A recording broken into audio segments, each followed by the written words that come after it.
Hi everyone, പുതിയൊരു വീഡിയോയിലേക്ക് എല്ലാവർക്കും സ്വാഗതം. അപ്പം ഏത്തപ്പഴം ഒന്നും കഴിക്കില്ലാത്ത കുട്ടികൾക്ക് വേണ്ടിയിട്ടുള്ള റെസിപ്പിയാണ് കേട്ടോ ഇത്. ഏത്തപ്പഴം നമ്മൾ വിളയിച്ചിട്ട് ഈ ഒരു രീതി കൊടുക്കുകയാണെങ്കിൽ കുട്ടികൾ എന്തായാലും കഴിക്കാതിരിക്കില്ല കേട്ടോ. അപ്പം അടിപൊളി ടേസ്റ്റാണ്, എന്നാൽ അതോടൊപ്പം തന്നെ ഹെൽത്തിയാണ് കേട്ടോ. അപ്പം നമ്മളിത് എങ്ങനെയാണ് ഉണ്ടാക്കുന്നതെന്ന് കാണിച്ചു തരാം. അതിനോടൊരു പാനെടുപ്പത്ത് വെച്ചിട്ടുണ്ട്. അതിലേക്ക് 1 സ്പൂൺ നെയ്യ് നമ്മൾ ഒഴിച്ച് കൊടുക്കുകയാണ്. 1-2 സ്പൂൺ ഒഴിച്ച് കൊടുക്കുക കേട്ടോ.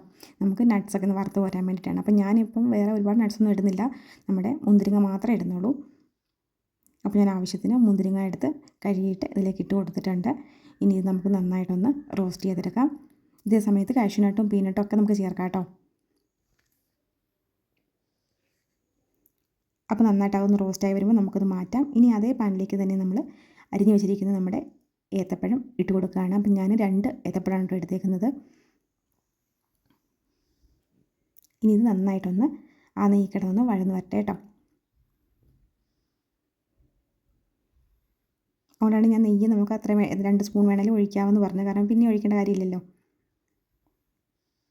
ഇനി നന്നായിട്ടൊന്ന് വഴന്ന് വരുമ്പോൾ ഞാൻ ശർക്കര, മധുരത്തിന് ആവശ്യമായ ശർക്കര അരിച്ച് ഒഴിച്ച് വെച്ചിട്ടുണ്ട് കേട്ടോ. അതും കൂടി ഇതിലേക്ക് ചേർത്ത് കൊടുക്കാം. ഇനി ഈ ശർക്കരപ്പാനി കിടന്നാണ് നമ്മുടെ പഴം വേകാൻ പോകുന്നത്. ഇനി ഹൈ ഫ്ലെയിമിലിട്ടിട്ട് നമുക്കിത് അടച്ച് വെച്ച് കുക്ക് ചെയ്യാം കേട്ടോ. 3 മിനിറ്റൊക്കെ മതി, അപ്പോഴേക്കും നമുക്ക് നന്നായിട്ടിത് വെന്ത് കിട്ടും. ഇനി ഇതിലേക്ക് ഒരു ഫ്ലേവറിന് വേണ്ടിയിട്ട് കുറച്ച് ഏലക്ക പൊടിച്ച് ചേർക്കുകയാണ്. അപ്പോൾ ഞാൻ പഞ്ചസാരയും കൂടെ ചേർത്ത് പൊടിച്ചുകൊണ്ടാണ് കേട്ടോ അത്രയും വൈറ്റ് കളർ വന്നേക്കുന്നത്. അപ്പോൾ ഇനി അതും കൂടെ ചേർത്തിട്ടുണ്ട്. ഇനി നന്നായിട്ട് ഒന്നുകൂടി ഒന്ന് ഇളക്കി കൊടുക്കാം. പെട്ടെന്ന് തന്നെ വെന്ത് കിട്ടിക്കോളും.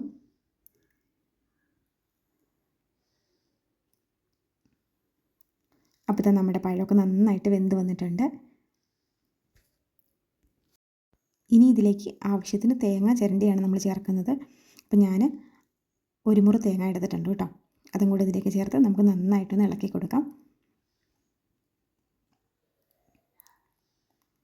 നെയ്യിലുണ്ടാക്കുന്നതുകൊണ്ട് തന്നെ വളരെ നല്ലൊരു സ്മെല്ലൊക്കെയാണ് കേട്ടോ വരുന്നത്. സ്മെല്ല് മാത്രമല്ല, ഇത് കഴിക്കുമ്പോൾ നല്ല ടേസ്റ്റുമാണ് കേട്ടോ. നന്നായിട്ടൊന്ന് ഇളക്കി കൊടുത്തതിന് ശേഷം നമ്മളിതിലേക്ക് കുറച്ച് റവ ചേർക്കുന്നുണ്ട്. ഒരുപാടൊന്നും വേണ്ട. നമ്മുടെ പഴത്തിലും ആ ശർക്കരപ്പാനിയിലൊക്കെ ഒന്ന് കിടന്ന് ഒന്ന് പെരണ്ട് വരാനുള്ള റവ മതി കേട്ടോ. അപ്പോൾ ഒരു 2-3 സ്പൂൺ റവ ഇട്ട് കൊടുത്താൽ മതി. ഇനി നന്നായിട്ടത് മിക്സ് ആക്കാം. ഈ പഴമൊക്കെ വെന്തുടഞ്ഞില്ല എന്നുണ്ടെങ്കിൽ നമ്മുടെ ആ തവി കൊണ്ട് നമുക്ക് ചെറുതായിട്ടൊന്ന് ഉടച്ചുകൂടെ കൊടുക്കാം കേട്ടോ. നന്നായിട്ട് ഫൈനായിട്ട് ഉടയൊന്നും വേണ്ട. ഇടയ്ക്കിടയ്ക്കിനെ കഴിച്ചെടുക്കാൻ കിടക്കുന്നതാണ് നല്ലത് കേട്ടോ. ഇളക്കിയെല്ലാം കഴിഞ്ഞിട്ട് കുറച്ച് നെയ്യും കൂടെ നമുക്കിതിലേക്ക് ചേർത്ത് കൊടുക്കാം. നല്ല ടേസ്റ്റാണ് കേട്ടോ ഇതിന്. ഇനി ഇതിലേക്ക് മുന്തിരിങ്ങയും കൂടെ ചേർത്ത് കൊടുത്ത് നമുക്ക് നന്നായിട്ടൊന്ന് മിക്സാക്കി എടുക്കാം. ഈ ഒരു സമയത്ത് വേറെ നട്ട്സൊക്കെ ഉണ്ടെങ്കിൽ അത് നമുക്കിതുപോലെ തന്നെ വറുത്തതിനകത്ത് ചേർത്ത് കൊടുക്കാമെന്നാണ് കേട്ടോ.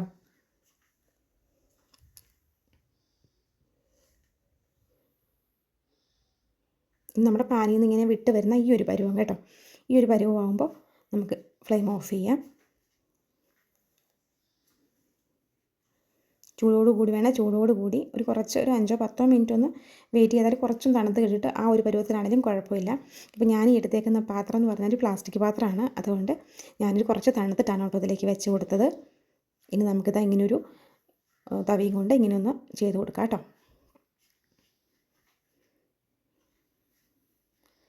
ഏത് ഷേപ്പിൽ വേണമെങ്കിൽ ആക്കി എടുക്കാം കേട്ടോ. ഇത് മുറിച്ച് കഷ്ണങ്ങളാക്കി കഴിക്കാം, അല്ലെങ്കിൽ നമുക്ക് കോരി വേണേൽ കഴിക്കാം. ഏത് രീതി വേണമെങ്കിലും കഴിക്കാം. നല്ല ടേസ്റ്റി ആയിട്ടുള്ള സാധനമാണ്. എല്ലാവരും ഉണ്ടാക്കി നോക്കാം കേട്ടോ. ഇത് പഴം വിളയിച്ചിട്ട് നമ്മളിതാ ഈ ഒരു ഷേപ്പിലാക്കുന്നു എന്ന് മാത്രമേ ഉള്ളൂ. ഇനി നമുക്ക് നട്ട്സൊക്കെ ഉണ്ടെങ്കിൽ ആദ്യം ഇട്ട് കൊടുക്കും. ഇനി ഞാൻ കുറച്ച് ബദാം ചെറിയ ചെറിയ കഷ്ണങ്ങളാക്കി തന്നിട്ട് അതും കൂടി ഇതിൻ്റെ മുകളിലേക്ക് ഒന്ന് ഇട്ട് കൊടുത്തിട്ട് ഒന്ന് പ്രസ് ചെയ്ത് കൊടുത്താൽ മതി കേട്ടോ. അതുപോലെ തന്നെ അവിടെ ഇരുന്നോളും. അപ്പോൾ ഒരു 5-10 മിനിറ്റ് ഒന്ന് വെയിറ്റ് ചെയ്യാം കേട്ടോ തണുക്കാനായിട്ട്. അതിനുശേഷം നമുക്കിത് കൊട്ടി വേറൊരു പാത്രത്തിലേക്ക് ഇട്ട് കൊടുക്കാം. അല്ലെങ്കിൽ ഈ പാത്രം നമുക്ക് സൂക്ഷിക്കാൻ പറ്റുന്നതാണെന്നുണ്ടെങ്കിൽ ഇതിനകത്ത് തന്നെ വെച്ചാൽ മതി. ഇത് ഫ്രിഡ്ജിൽ വെച്ച് വേണമെങ്കിൽ സൂക്ഷിക്കാം കേട്ടോ. ഒരുപാട് ദിവസം നല്ല, ഇന്നുണ്ടാക്കിയ 2 ദിവസത്തേനൊക്കെ ഫ്രിഡ്ജിനകത്ത് ഒരു കുഴപ്പമില്ലാതെ അതേ ടേസ്റ്റ് ഇരുന്നോളും.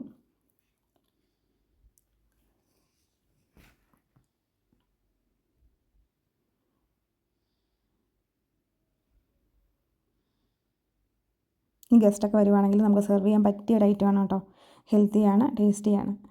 അപ്പോൾ എല്ലാവരും ഒന്ന് ട്രൈ ചെയ്ത് നോക്കിക്കൊള്ളുക. പഴമൊക്കെ ഉണ്ടെന്നുണ്ടെങ്കിൽ ഇങ്ങനെ ഒന്ന് ട്രൈ ചെയ്ത് നോക്കുക കേട്ടോ. അപ്പോൾ ഇന്നത്തെ നമ്മുടെ വീഡിയോ ഇത്രയേ ഉള്ളൂ. ഇഷ്ടമാവുകയാണെങ്കിൽ നമ്മുടെ ചാനൽ സബ്സ്ക്രൈബ് ചെയ്ത് സപ്പോർട്ട് ചെയ്യാൻ മറക്കണ്ട.